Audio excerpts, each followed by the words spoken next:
Using Procreate Dreams, I made this animation based off this watercolor painting I made a few weeks back. So relax and I'll talk about what I did in addition to kind of the theme of the art and what's behind it. First, I'm going to go about the digital touch-up in Procreate.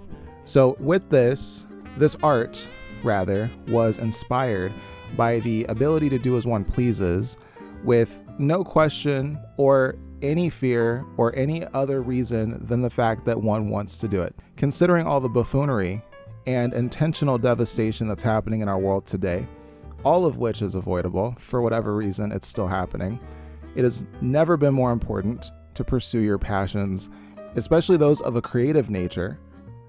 You should go out of your way to find time for those endeavors. This painting is of a person. I have not gendered them, so they can be as you see them. And they are living their best life cooking in the kitchen. Okay, the sign says fresh eaten, and they're making food that can be eaten fresh. And that's what they do. They're gonna be stirring that pot, putting in some seasonings, because you gotta add flavor. Food needs flavor, okay? Oh, and real quick, happy Pride Month, by the way. I'm gonna sneak that in right here. But listen, do what you got to do this year. Stay safe and stay vigilant. Okay?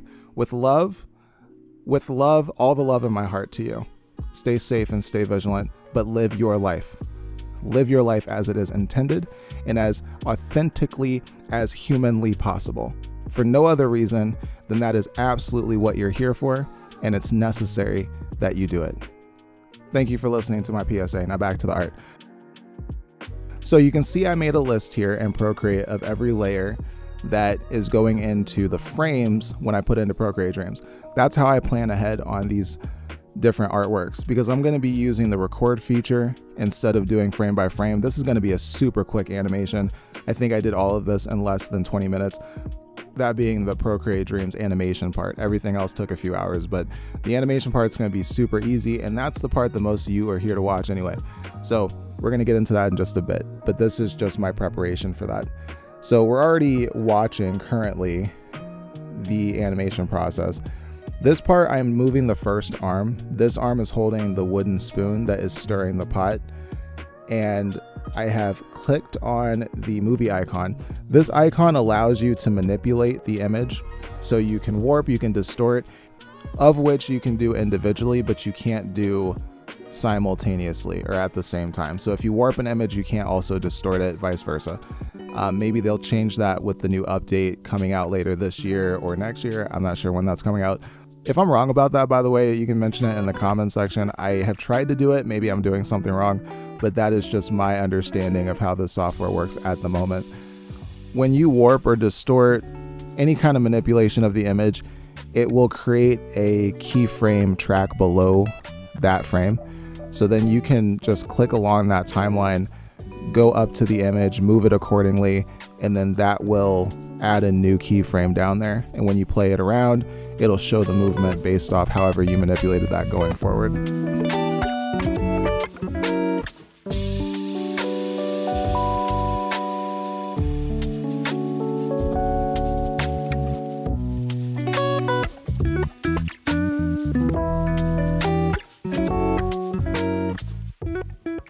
I do mess with the anchor point of this one arm here because it was looking a little weird. So I moved the anchor point to the shoulder portion, so it looked like the arm was moving from the shoulder as opposed to from the elbow, which just looked a little odd. So that just made the shake a little bit more natural looking, in my opinion, as natural as an illustrated animation can look.